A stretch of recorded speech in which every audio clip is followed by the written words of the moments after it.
કેવું પ્રેશર આવે હે જો એક નંબર પ્રેશર તપેલા કેટલા તગારા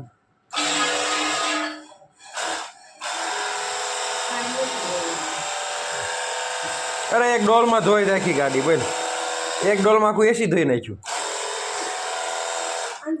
નકર 20 ડોલ નાખીને તોય કાંઈ ન થાય એકદમ હાથમાં આમ વાગે એવું પ્રેશર